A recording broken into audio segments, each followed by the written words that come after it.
Hello guys, how are you all? Welcome to my channel. So, today we are gonna see, what if Naruto falls in love with Dejah Thoris, episode 1. Subscribe if you enjoyed the video. Let's start the story. Through the many years, something always felt odd.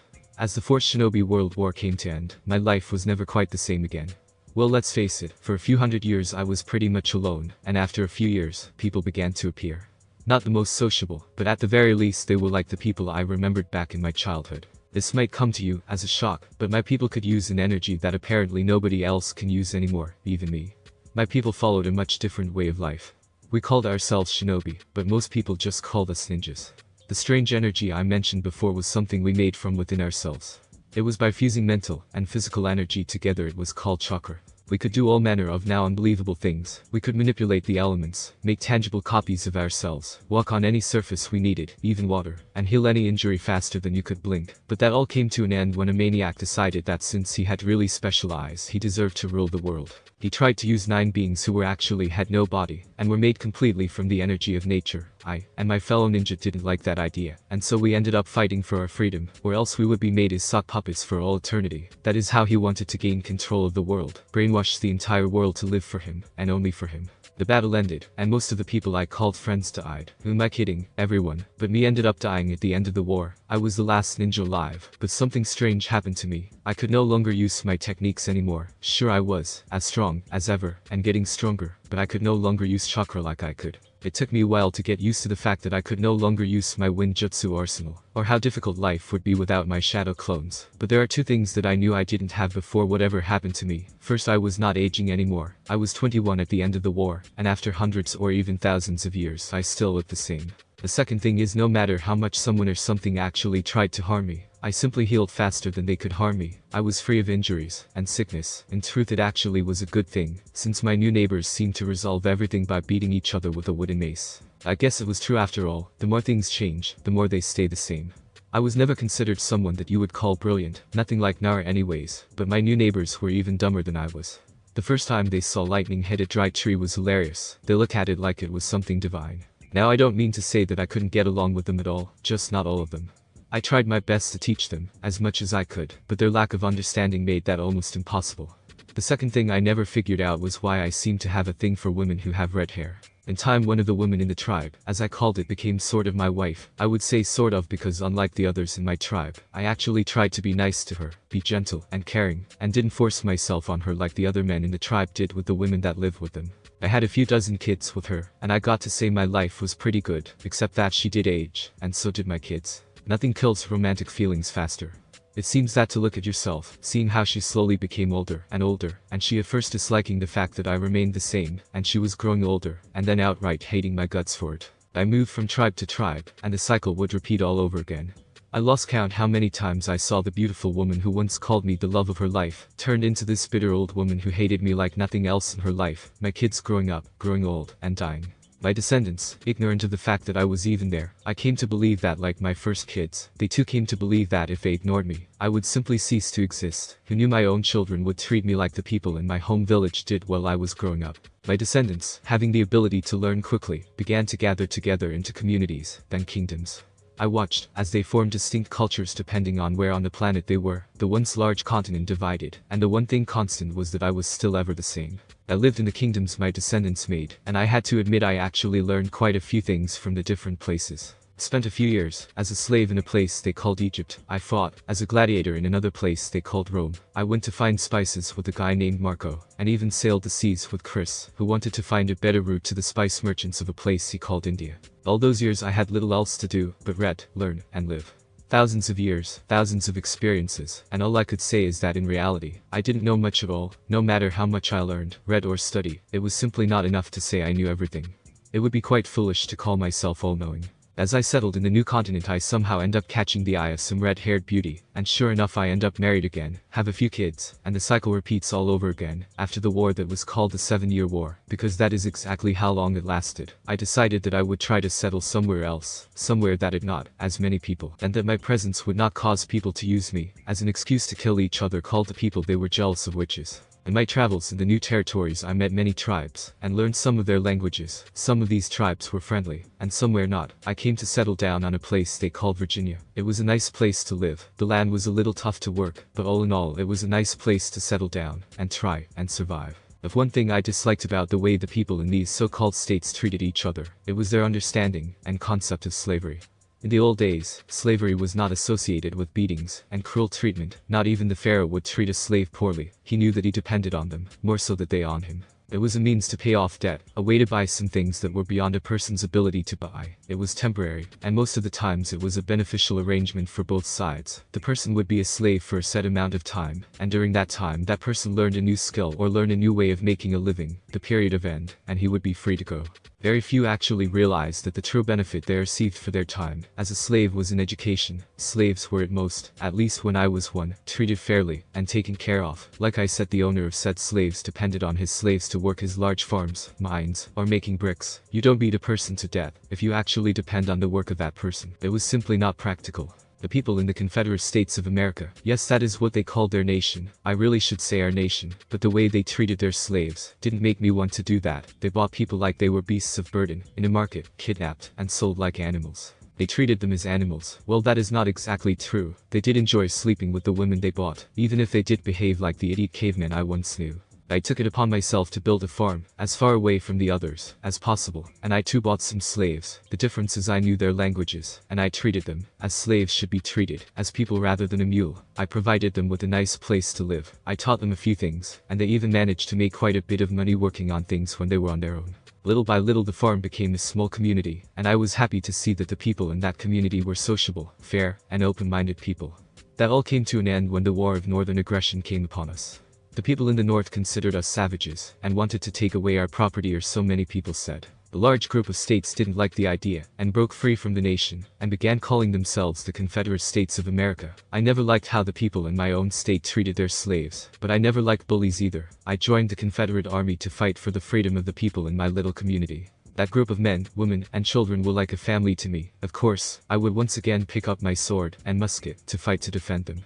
My friend Powell joined me, and together we fought through some of the most horrible battles I had ever seen. The Battle of Gettysburg was one such battle that only reminded me of the time I fought in the Fourth Shinobi World War. In the end, either by providence or by the twisted whims of fate, the North won. I was able to return to my home, to the community I and my so-called family had made together, but the sight that greeted me was one that I would call a warm welcome. My home was burned to the ground. Kathy and my son were left burned, and not even given a proper burial, left to be picked clean by vultures. The other homes fared pretty much the same way mine did. The husbands came home to find that they had no home to return to. My friends, my neighbors, former slaves, people that I built this community with, finding their lives as shattered as mine, so came to end the happy little community we built together. I realized that the real power now was money, and if I had enough money, I would be able to live a more secure and happy life. I always believed that working together, looking out for each other was the way we should live, but it turns out people had a different idea altogether. They looked at their own needs first, and everyone else was left to fend for themselves.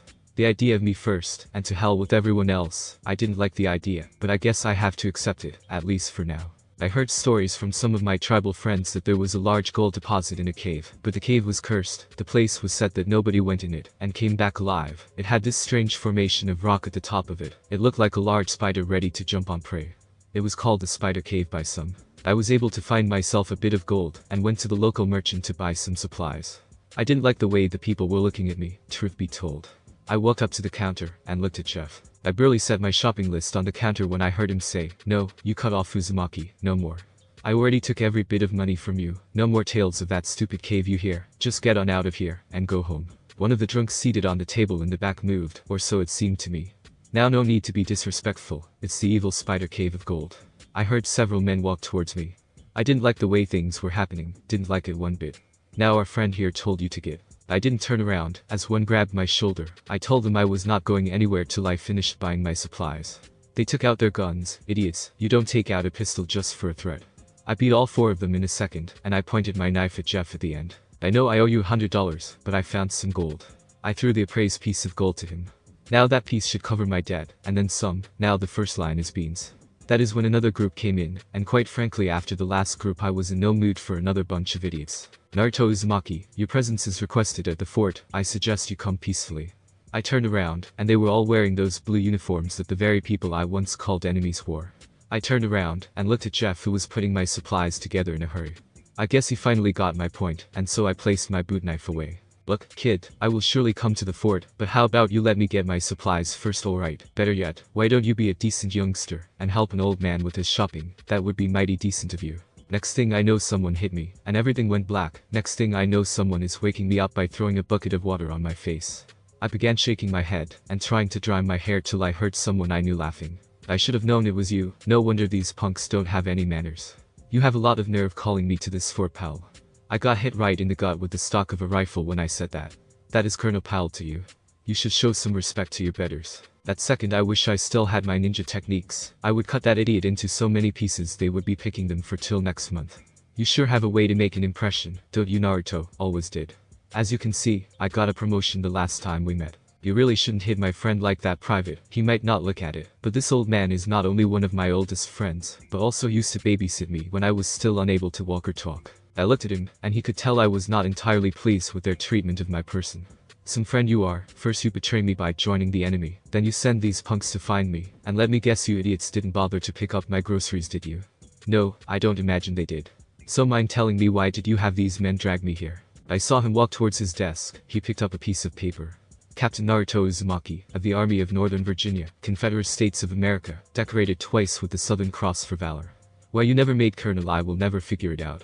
We have a situation here, Naruto. We're up to our shin straps in Apaches. People are being murdered in their own homes. You're one of the few people I know who can talk with them, so, as an officer of the United States Army, I am thinking of getting you to work for your country, as a translator at the very best, and no one could beat you with a sword, a soldier at the very worst. I looked at him, and spit some blood on the wooden floor before looking at him. You have two problems with that. First, I ain't a soldier of your army, and I never intend to be one. I don't serve in an army that burned my little community, killed, and left my wife and child to be picked by buzzards.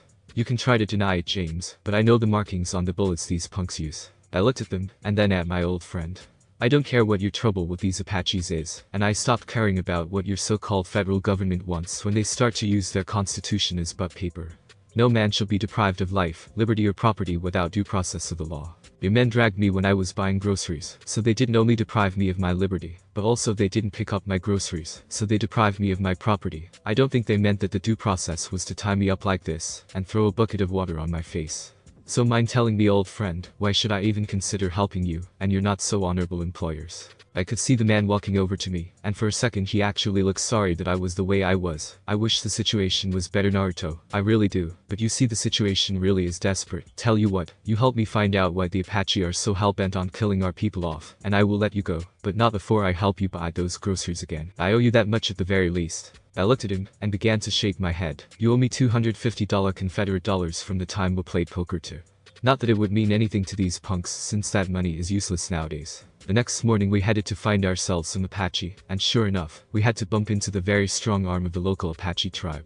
I greeted the men, and asked them why they were attacking the people, not of their tribe. The response was not something to my liking. Does Naruto mind telling me what they are saying? I looked at James, and couldn't help but to shake my head at him. I had a feeling he was not going to like the answer. These men attacked your settlements to get revenge. It seems men from your fort took some liberties with the women of their tribe. Your soldiers brutally raped and murdered 52 women in 10 tribe groups this month alone. They knew they would never get justice from you, so they took arms and went to get their own justice with their own hands.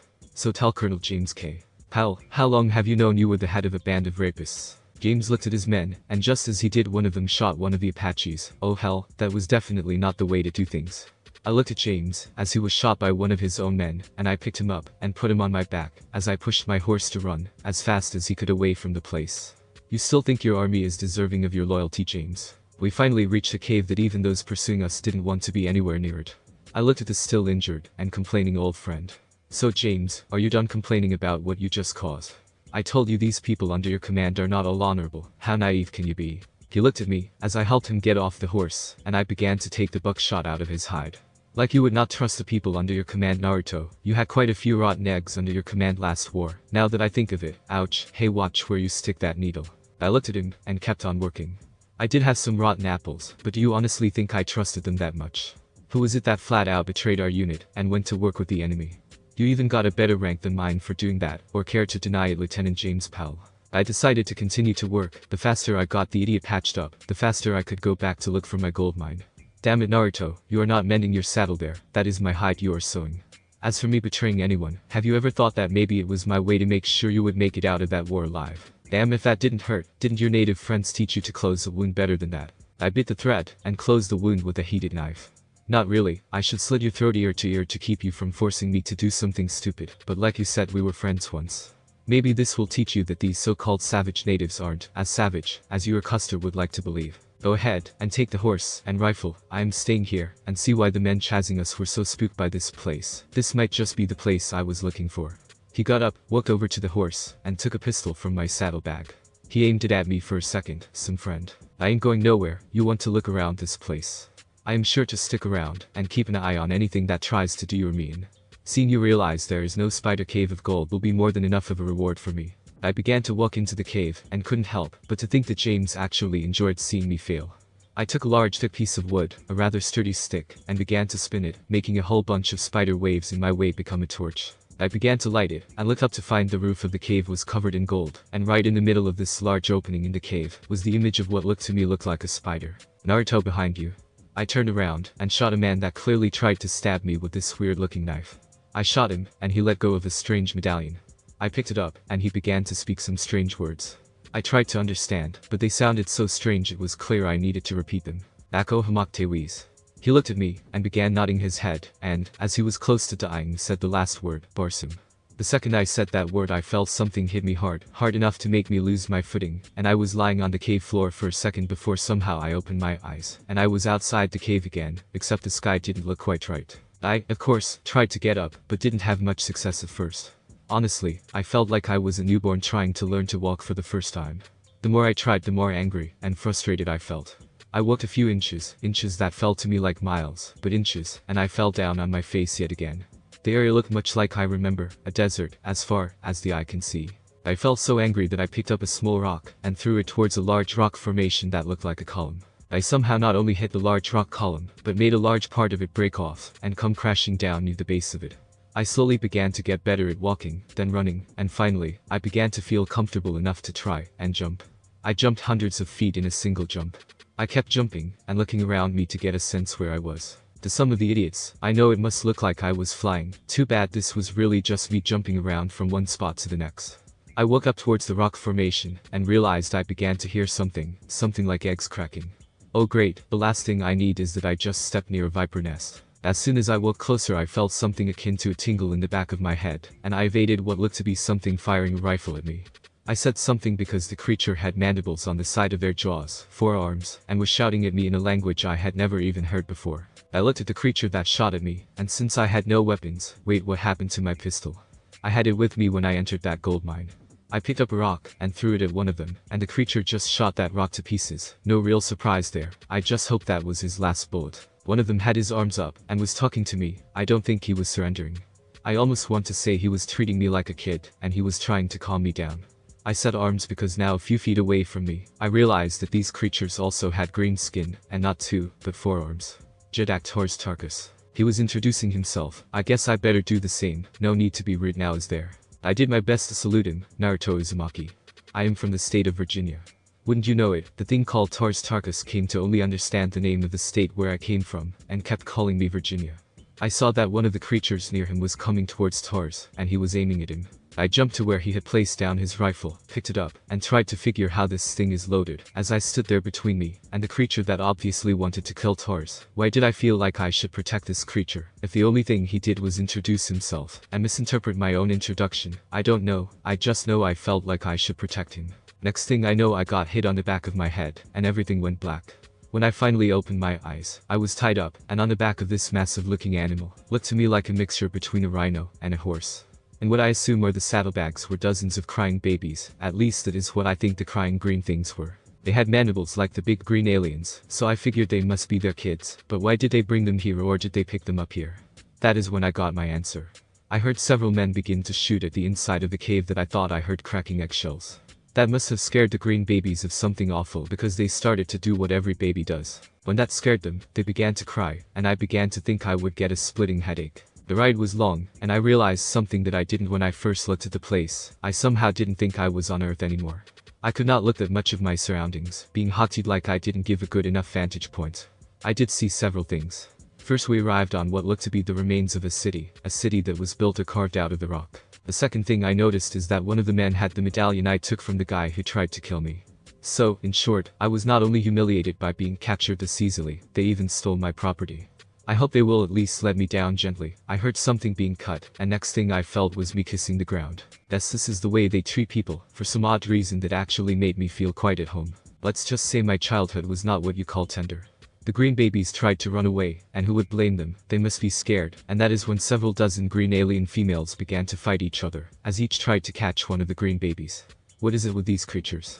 Are adoptions handled via free-for-all? That is when one particularly gruff-looking female grabbed the cords that tied my legs, and began to drag me. Please don't tell me she thinks I am one of those babies, and that she is going to adopt me. I have seen wolves with a more motherly attitude than this thing when I was a kid. I was an orphan. If this was the only choice between having a single parent and remaining an orphan, the orphanage, regardless of how abusive, seemed like a better choice than her. She let me go, and another one came towards me with a knife. Great, it's not adoption for me at least. I am being dragged to be gutted and cooked like a fish. If James could see me now, the stupid bastard probably would find it funny. Damn, these ropes are tough. I kept trying to break free. If I got free, I could jump away from this place. Well, it looks like me, and those green babies actually had the same idea. Who would have thought that was possible? She had marks all over her arms and legs. She came close and pointed the knife at me. I can't move, and this female green alien is going to cut me open and cook me. A great way to end a life. I secretly hoped that I would heal my injuries like always, and the shock would allow me to escape. Instead of cutting me open, she began to cut the ropes tying me. I can tell you this much, she is strong. As soon as the bindings were done, I ran towards the man who stole my medallion, but I tripped yet again, as I tried to get a hold of my medallion. She picked me up, and took me to a nursery by the looks of it. Please don't tell me they are going to. First I got my head dunked in the foulest looking water I had seen, and then my face and body got some white powder thrown all over. She came, and began to feed the green baby something. Wait, what the hell is that thing? She looked at me, and made a sign that clearly told me to be quiet, and then she simply pushed the opening of the giant gourd she was carrying in my mouth. This is the voice of Barsoom. You will understand if you choose to listen. That is when what she and the other females were saying started to sound like words to me. The grunts of the green babies cried alright, and quite loud. I for some reason felt tired, and began to feel like I really could use a nap. I closed my eyes, and the moment I woke up I was pretty much surrounded by all these green babies. I had to get away from this place before I ended up covered in stuff I didn't want to see or smell. I tried to move, and managed to get free from the pile of sleeping babies without waking them up. That is when I was met with a rather large reptile-looking dog. He had more legs than the dogs I knew, and a rather large mouth with 2 tongues. So you are the one that made sure nothing happened to these kids. What a good boy you are. He's a good boy. You are. I began to scratch him over his head, and behind his ears. For some reason this made the large animal look quite happy. I swear he behaves like a puppy. I knew that this thing would probably follow me wherever I went, and decided if anything needed a good walk it was this dog-looking creature. So I and this dog went outside, and began to look at my surroundings. Maybe if I found the guy I met before, he might tell me what was going on. At least he might be able to tell me now that I can't for some strange reason understand the language. That is when I heard something like a big party, as I walked towards the building. There was no door, so I went inside, and found that some men were having a wrestling contest of some kind. Some were even making bets by the sounds of it. I found the guy that I was looking for, and was walking towards what looked to me like a throne. The second I was halfway across the hall, that is when I heard the yelps and cries of the very dog I took out for a walk. I turned around, and found that 3 men were kicking the shit out of my dog. Hey wait, why did I think of him as my dog? Doesn't matter, these jerks are kicking my dog. Hey, morons, stop kicking my pet. Or I will make you suffer. One of the green men went towards me, glaring at me. You are nothing more than a baby. We are full-fledged dark warriors. I will kill that thing for fun, and if you don't shut up, I will kill you next. That does it. I don't know if these men knew of the concept of self-defense, and quite frankly I didn't care if they did. Nobody kicks my dog. I jumped the distance between us, and with a single motion, I punched that idiot directly on his head. I was even surprised to see him flying, and slamming against the wall. The guy on the throne got off it, and walked towards the now unconscious green idiot I just punched. You killed him with a single punch. He walked over to where I was, and the dog was. I tried to make the poor animal feel less pain. What are you doing here? You were supposed to be with the other children. Why did you kill him? I looked at him, and began shaking my head, as I walked up to him. My pet clearly felt better after I tried my best to make him feel less pain. My dog needed a walk, and I needed to find out where I was. I told that idiot not to hit my dog. He, of course, said that he would kill my dog, and then told me he would kill me next. Nobody hits my dog. I punched that guy only to try and get him to back off and stop hurting my dog. I didn't even punch him that hard. He looked at the animal, and then at me. Be it as it may, children should wait in the nursery till after the female in charge of him comes to get him, to take him to her dwelling, and teach him all the things that the child needs. I will overlook this time, because you didn't start that fight. Who is in charge of your care child? That is when the green female that cut me loose came towards us. Woola, I told you to keep him out of trouble. I am sorry for his actions, Jedak. I will accept your punishment. I should really have kept a better watch on him. I just figured he would be asleep like the rest of the children. I looked at my pet and smiled at him. So your name is Woola. Nice to meet you. Woola gave a bark and gave me a lick on my face. For a second there I was sure every man in the place was looking at me like I did something strange. Sola, as the female in charge of him, you should have taught him better than that. You will not be punished for this, but do a better job of teaching the child you are in charge of. I actually never had a family before. Well, that is not true. There was Auntie Karama, but she has been gone for so long it's hard to remember the things we used to talk about. Something about an obnoxious pink-haired banshee comes to mind, but for some reason, I think that was just a nightmare when I ate some bad curry one day. The thing about this was it was completely unexplored territory for me. I had no clue how the society of these people is supposed to function or anything about it. For a person like me, that is downright exciting. I get to learn all kinds of new things, and I don't think Sola will insult me 3 ways into oblivion why she was going to teach me. As I was saying, children in this tribe belong to the tribe, and, as such, you are considered a child till you are strong, wise, and capable of defending yourself, but more importantly willing to defend the tribe. As a warrior for the tribe, you are to dedicate yourself to the well-being of the entire tribe. I looked at her, and almost expected her to say something about the flames of youth. No, better forget that image. So this tribe has no parents then? So everyone in the tribe is orphans or what? She looked at me, and began shaking her head. I guess some concepts did cross the species barrier easier than others, it seems. She looked at the other children, and they were being taught how to walk, and the basic things kids learn. I almost got the feeling she is teaching one of those kids rather than me. No, Virginia, there is a parent in the tribe, as it were, the one that pretty much must be respected, and obeyed like he was a father to all the members of the tribe is our Jedak, our leader. In this case, you already met our Jedak. I wanted to tell her that Virginia was the place where I came from, that my name was actually another. Now, as to children, they gain a name when they do something significant to show that they are adults, and the Jedak is the one to give the new adult his name. I was named like that, and so were all the members of the tribe you see now. Some were named by another Jedak.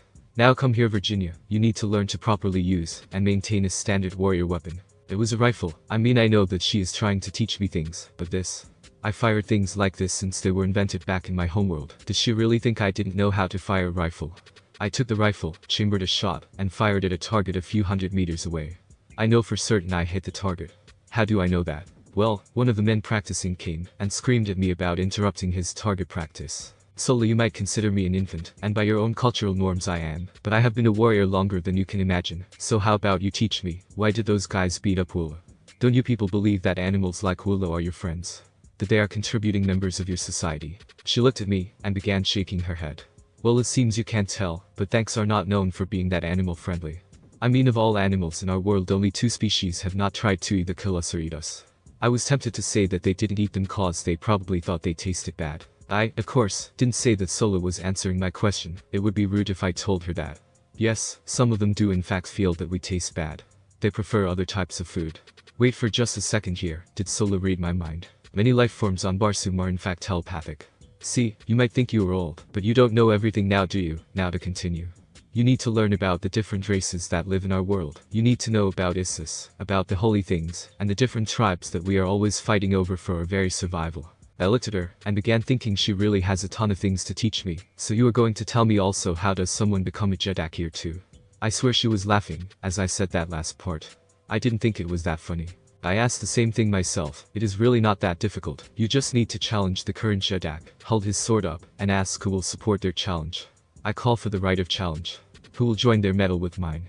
Something like that. If enough people raise their swords, the challenger fights the current Jedak, and whoever remains alive is Jedak. Now you must know that besides us there are the Red Men. They live in 2 cities, the city of Helium, and the roaming city of Zidanga.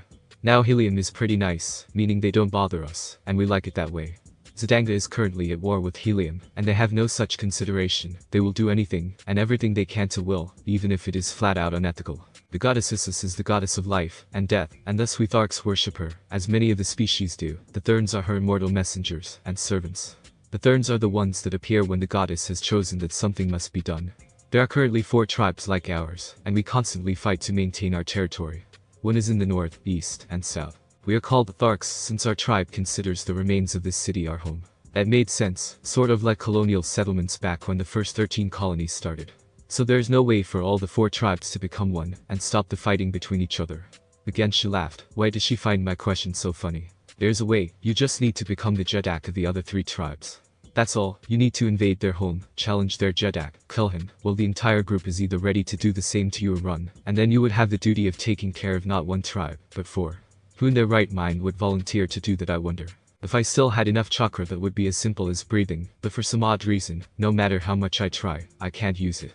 I can feel it inside myself. I can definitely see it when I do things like carrying something massive that not even an army of men could carry by myself, but every time I try to use a jutsu nothing happens. I began to think it was something to do with the fact that nobody on Earth could use it, that somehow deep in my mind, I secretly wanted to fit in with the new human race. Maybe even my body was doing it in order to protect me. All I know is that aging was never an issue with me, since I forgot since when I stopped aging. I look pretty young, but I am a whole lot older than I look. In fact, I don't even remember when my birthday is or how old I am. I looked at her, and began shaking my head, trying to clear the cobwebs between my ears. Sola, if I was the way I was a long time ago, something like that would be no challenge. Something is causing this world harm, and instead of finding what is doing that, we fight with each other. If only for the survival of life here, we need to stop this tragic waste of life, and find out what is killing our world. Wait, why did I say that last part? My lessons continued, and when we began to talk about religion, that is when things didn't make any sense at all. A goddess of life and death that does absolutely nothing for those that worship her, but boss them around through scrolls that people find, almost like someone left them on purpose. I don't like that, I don't like that one bit. To me, this sounds like the work of a con artist. Like Gedo on a planetary scale, there's a horrible image that will give me nightmares. As the lessons continued, and I kept rubbing the head of my faithful pet, the Jedak of the Tharks decided to pay me and Sola's a little visit. He just took hold of my arm with one of his, and began to drag me out of the temple. I was in the middle of a crowd, and he flat out demanded that I jump. For a second I wanted to tell the Jedak to jump off a cliff. I looked at Sola, and kept looking at the brands on her body. The second I saw an idiot with my medallion, however, for some odd reason I jumped towards him, and he tried to evade me. Will you stop moving? That thing is mine. He kept telling he found it so it belongs to him. You have got to be kidding me. He was a full-grown Martian man, and he was behaving like a kid. The only thing that would make him look like an even bigger kid, if he was screaming finders, keepers, but in reality that was exactly what he was saying. As I kept trying to get my medallion, something I didn't expect appeared in the sky. 3 ships that looked like we were flying with crystal insect-looking wings came towards the city we were at. They kept firing cannon shots at each other. That is when the Jedak and everyone took off towards what I would say was an observation place. But the second I got there, they were actually making bets on who would win, so I was wrong. It was a casino. Can someone please tell me what the hell is going on? Tars looked at me for a second before he looked through his spyglass. Red men are fighting, the one with the red flag is Dejah, and the one with the blue flags is Helium. We are betting on who will win. He let me use the spyglass, and I saw the 2 color flags, but there were more red than blue. There are more red than blue, they are outnumbered, and not even fighting fair. He told me Dejah never fights in a fair fight. I looked at the ship with a blue flag, and that is when I saw something. A woman was about to fall from it. At that height she would be killed for certain. That woman is human, I got to help her. I didn't wait for a second before I jumped my way to where she was falling, caught her in my arms, and landed on one of the red ships. I took the blade from her hips. I didn't have time to ask for her permission. This was a matter of life and death. Don't worry, stay behind me, this could get dangerous. I went towards the red-wearing men, and with my borrowed blade began to fight them. I killed a few of them, and even saw that the sword was close to breaking, so I decided to throw it at one of the idiots that were firing the strange-looking cannons. She picked up a sword, and killed 2 of the red-wearing men without blinking. Maybe you should stay behind me, it could get dangerous. Great, I just met this strangely dressed woman, and she is making fun of me. She took off towards another red ship, and managed to jump down to the ground somehow. Guess the thing was simply flying too low at the time, or maybe she was in no danger at all, and I jumped to conclusions. I went towards the helm of the ship, and began beating the red-wearing men with my bare hands. As soon as I got hold of the strange cannon I ripped it off the ship, and began firing at the other red ship. Unfortunately, it was stuck with the blue ship, and that caused both of them to come crashing down. I threw the cannon at some soldiers that fell out of the ship with the cannon. A man with a very smug look on his face came towards where I was. Don't touch him, he is mine. You are not a Thark, and not even from Helium. Why did you interfere in something that did not concern you? No matter, you may not be a Thark, but you will certainly die like one. I had no desire to let this fool think he could beat me, so I instead wanted to beat his head in. I do not lie, the notion that he would fight in such a manner, simply because he thought he had the advantage makes my blood boil. You can talk all you want, you think you can beat me? Well, grab your sword, and let's see who fights who. You better tell your friend that I am not in the mood for his interference. Should he decide to interfere, I will kill every single one of you without exception. He ran towards me. Compared to fighting Rock Lee, this guy was practically crawling. I could have attacked him no less than 15 times before he even landed his first strike. I decided to show him how unmatched he really was. As soon as he came close, he tried to cut me with his sword, try being the keyword. I snatched his blade from his grasp, and with little effect I folded it, and broke it in half. I tossed the two pieces into the floor where they were both stuck. So are you going to attack or are you all talking? He immediately pointed his hand at me, and a blue light began to gather till it formed a sort of gauntlet, except it looked like it was made of a mesh of blue light. The gauntlet let out an intense blue light beam, and it hit me hard on my chest. It was so hard that it pushed me out of the ship, but for some strange reason this light was not actually harming me. In fact, it was causing me to feel energy I had long forgotten. He kept using this attack, like a fool that failed to notice something obvious. As soon as he leaned towards the ground, he realized that every single Thark that had a weapon began to fire at his ship, and for some odd reason they began to shoot at him. Many shots came close to hitting him, and that was when he said something that made the ship fly away almost, as if he was escaping. Did I not tell you he could jump? Oh, hell, I need to move or I will never hear the end of this. Just as I was about to move, I felt like my legs were just too injured for me to move. I tried to remember the energy I felt when that beam hit me, and sent it to my legs. That made the pain become less and less, but not quickly enough to evade someone grabbing me. You're ugly, and yet beautiful, and you fight like Tharks. He took something from himself, and placed it on me. I named you Dejah Thoris, my right arm. He will fight our enemies for us. He will fight the Torquis in the south, the Warhoons in the north, and the Third in the east. He will be the great warrior of our horde. I looked at him, and saw that Tarks was not going to take no for an answer. I could deny it, but doing so will cause him to feel like his authority was questioned, and could even put Sola's life in danger. That is when the single most beautiful woman came towards us. She was the lady I tried my best to rescue. Yadak of the Tharks, I am Dejah Thoris, head researcher of the Academy of Science of Helium. I must ask you to release me, and guide me back to Helium. I require his aid. Tarks found this rather funny, and pushed her towards Sola. Sola takes care of the winnings of Dejah Thoris. She found it rather rude, but it is something that was not to my liking either. I knew the concept behind what he was saying, but it didn't mean I liked to see a lady treated like that. You're fools. If you don't aid me, it will not be that long before Zidanga will try to kill you too. He looked at her, and I could see the anger in his eyes. You call me a fool, but I know what you want. You are looking for a mighty weapon. Zidanga has such a weapon. Not you need a mighty weapon of your own, but Dejah Thoris fights for his horde. I walked cautiously towards Thoris, and looked at him. It was clear he understood I wanted to tell him something. You want me to fight, then do me two favors. Don't harm her Sola, and I will fight whoever you tell me to, but make no mistake, harm Sola or her without cause, and you will regret it. He smiled at me, as he too went towards the wreckage of the ships that came crashing down. You made a difference today, Dejah Thoris. If you must remain to fight for the Tharks, then tell me, how did you withstand the attack from the Yadak of Zidanga? If it is a skill, teach it to me. I looked at her, and took everything in me to try, and look away from her gaze. Something about her made me want to look into her eyes, to feel her close. I just met this woman. How in the world could I be feeling things like this in such a short time? It is not a skill you can learn, it is something you lack. I am the last of my kind. She began to look at me, and began to make me feel like I was a bug in someone's collection. Higher density in your muscle structure, a stronger configuration of minerals in the formation of your bones. Jump. She slapped me on my rear, and for one I found that embarrassing. There's no time for that, you can have playfulness later. I swear Sola just said that this scantily armored woman I rescued, and I wanted to act like a pair of animals in heat. I want no playfulness from him now or later. I want to know how in the world someone like him can do the things he can do. I looked at her, and began to shake my head. It is not a matter of learning to be a professor, it is a matter of not having been bored like I was. No matter how many times you ask, this is not something that can be learned, it is something you are born with. She looked at me, and began to smile at me. Look, I am not asking out of sheer curiosity. If you don't want to teach me because you think I am doing this out of greed, then teach me, for the protection of the Tharks at the very least. Our world is being destroyed by a madman you just fought. There is no one that managed that in our world. I looked at the sky, and saw something I never actually saw before. He was two large moons, but for some odd reason, they looked an awful lot like Earth and the moon. Look, Professor, I have not been on this planet that long, and truth be told I was not even born in this world. She placed 10 rocks on 10 circles she drew, and asked me which planet I was born on. I, of course, know the names of the planets, and pointed directly to the third one from the sun, that is Jasum, you are on Barsim. That is an obvious lie. It is impossible to travel through the emptiness of space between two worlds. I looked at the burning wreckage, and looked at her. Next thing you are going to tell me it is impossible to sail on water. This coming from a person that was just a few moments ago flying on a ship that flew like a bird through the air. This was going from annoying to frustrating in a hurry.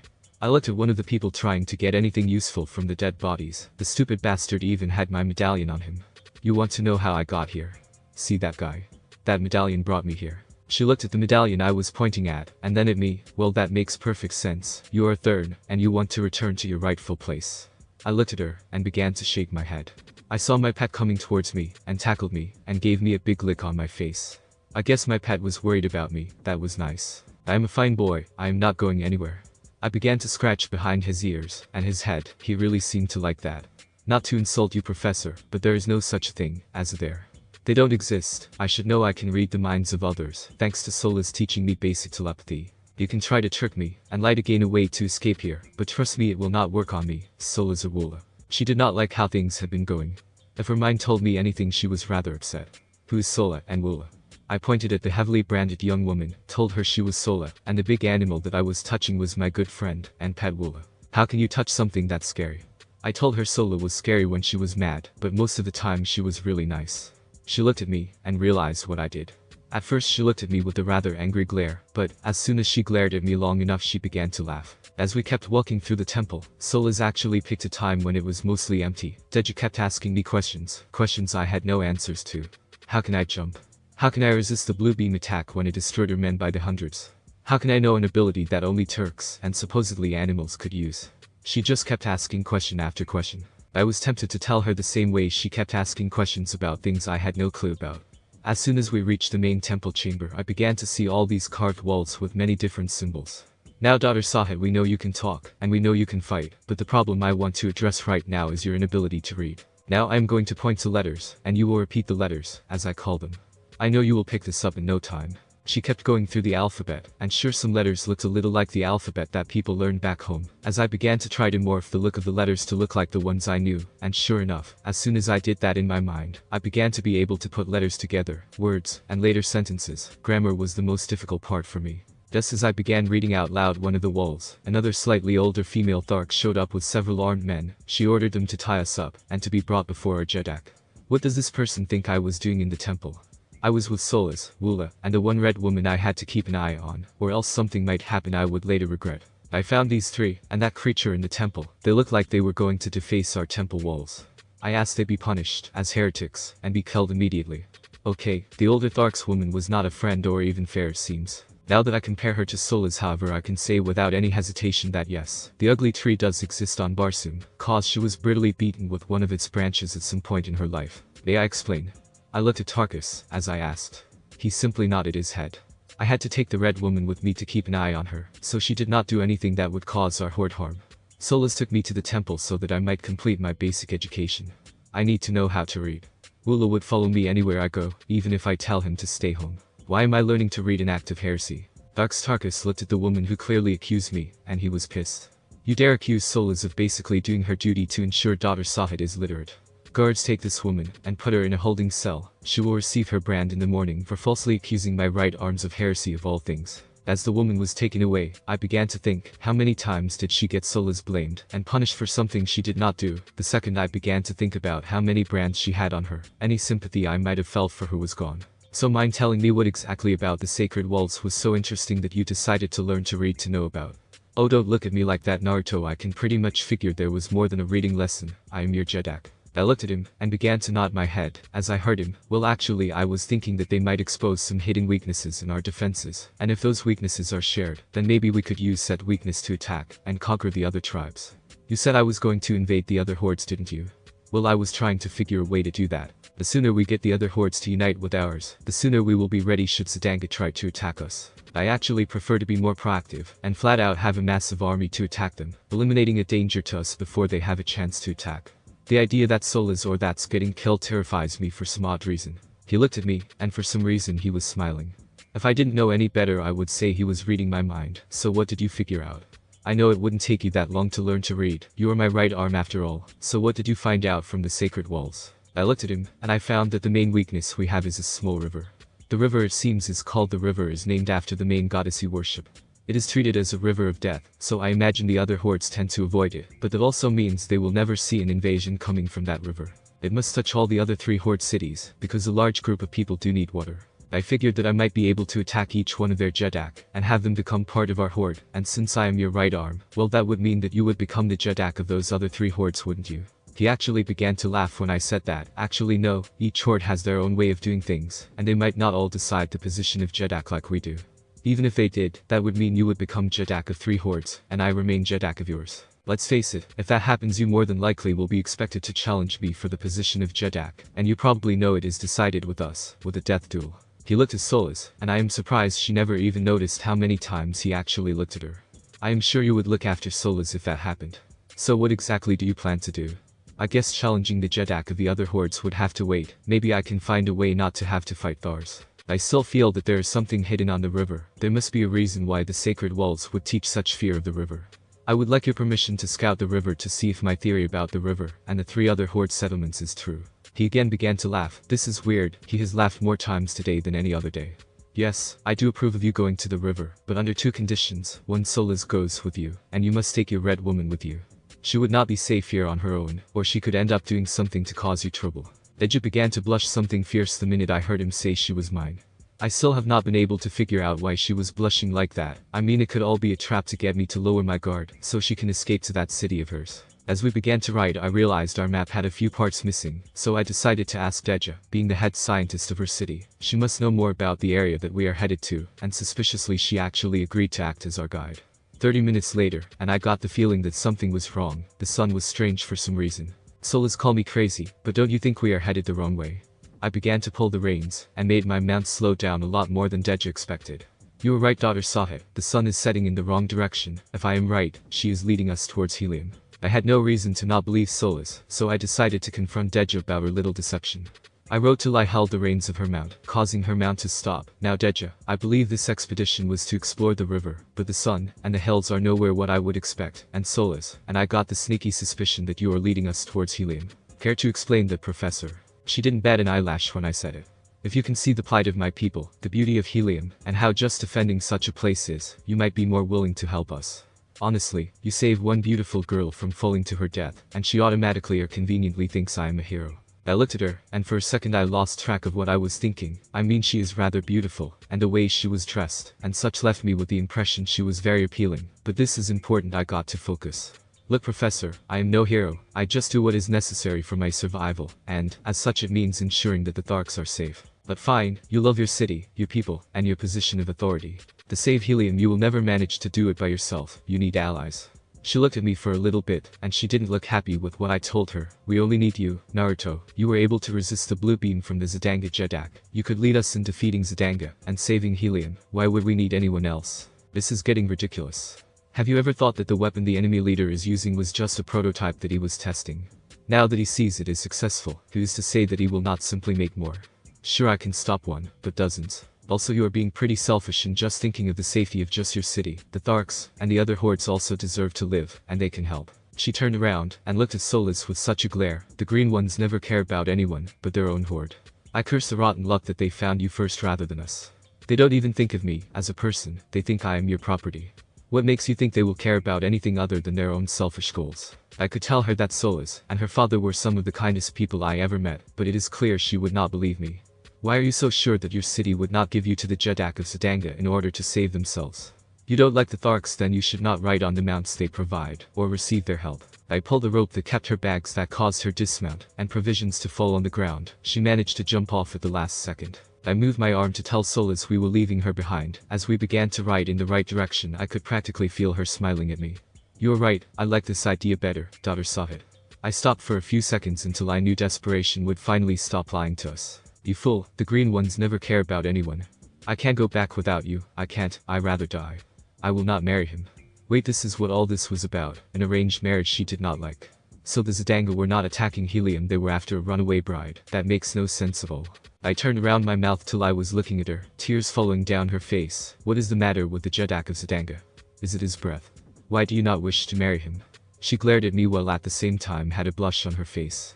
Someone is getting mixed messages here, and that someone did not like it one bit. Why can't she just be clear for once? A marriage based on a bargain is no marriage at all. A marriage to someone I hate, that cannot feel any love other to himself. That is no life. I rather die than live that life. That is not marriage, it is slavery. And yes, Helium, my own father sold me to save themselves. Solas actually got off her mount, and went over to her to help her stand. Daughter Sahet, she is the daughter of the Jedak of Helium. I read her mind. I tell you the truth, she is a princess of Helium. I have no reason to doubt Solas. She always has been honest to me, and for some reason I came to think of her as family. The second I saw Woola right next to her, I knew that there really was no other alternative but to try and reason with her again. Princess, in order to have a fighting chance we need more warriors, and we cannot have that unless I manage to gain control of the other 3 hordes. Well, we Zedanga would be doing just that to limit our numbers. Have you thought of that? That is why we are going to the river. I will challenge the Jedak of the other hordes, and once I gain control, we can all fight against that which is killing everything here on Basun, Zedanga. Solas was now glaring at me. You told our Jedak that it was a simple scouting mission. Do you mean to tell me you liked our Jedak? How could you, daughter Sahet? Don't you care at all what he feels? He placed his trust in you. Boy, she really does feel like family. I never said right now, did I? Honestly, I might as well call you sister, because you sure love to guilt trip me every chance you get. We are scouting. That is always vital for any future invasion to an enemy territory, you know that, or at least you should know that. I looked at Woola, and began scratching behind his right ear before continuing. Look, only a complete and utter fool decides to invade any enemy territory without proper scout information. Who jumps blind head first into something like that without having a proper entry and exit strategy? Where the lives of thousands are at stake, you don't want to be doing things without planning things out. The more I explained, the more it seems Dejah was giving me the impression I was hitting her in a sensitive spot. I would not hit her, but her ego and self-confidence sure seemed to be getting hit a lot. Solas looked at me with such a radiant smile. So what do you expect to find on the river, daughter Sahet? I didn't bother stopping scratching Woola's other ear, which apparently Woola was very happy that I did. Like I told Thoris, I expect that there is something hidden in the river, something that is valuable enough to make everyone fear the river, as much as it is. I expect we will find some answers to how Zedanga became that strong, and that quickly, or we will find something we can use to better get ready when we challenge the other hordes. Granted, I could have done this with you, and of course Woola alone, but something tells me the princess here will be instrumental in figuring out what we will find. I don't know what that is, since it is basically a gut feeling. Dejah just looked at me, and she was glaring at me for a second there. That is when we finally reached the river. It turns out that the discussion, and me scratching Woola's ears, were a good distraction. I guess they never even noticed I was doing that while riding in the direction I felt was correct. You talk like you've been in a war before. Yet, you don't look that old to me. How can you talk about things like strategy and such if you look like you have never even seen a woman naked? I completely wanted to scream that it was sexual harassment, but it would do me no good. I know Dejah is only doing it to get back at me for something she felt I did that offended or hurt her pride. Actually, I have been to several wars, and some even turned out with me being the only survivor. As for physical relations with the opposite sex, well, I was married and had a child. It was before I got sent from Jasum. That is why you see me with no hurry to get back there. Truth be told, my wife and child were both murdered in cold blood. Solas dismounted first, and looked at me with this real sympathetic look. I could probably think that Dejah didn't believe a word of it. I began to move one of the rafts that were on the river edge, and began to look for a paddle. So why did you marry? I didn't turn around and tell her because I loved her, enjoyed working with her on things, and could spend days just being together. I said my late wife was my partner in everything I did, and especially after the war, she was also the person who got me through the worst of my post-war depression.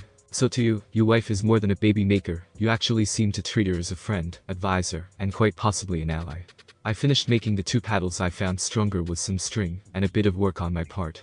I turned around and flat out told her to me she was my partner in all things she put into the relationship as much as I did. You can't dance alone, and you need at least 2 people for a really nice dance to some romantic music. I miss her, but it will never change the fact that she is gone, and I am not going to see her again. Solas wanted to change topics, and flat out asked me how old I was. I had no reason to deny her question, and since she honestly seemed to want to know, I told her, over 7,000 years old, but I lost count. This of course was meant as a joke, but I guess they didn't take it as such, as they stared at me with their mouths hanging open like that. Thanks for watching my video. Leave a like if you enjoyed my video, and also do consider subscribing to my channel for more awesome content. See you next time. Till then, sayonara.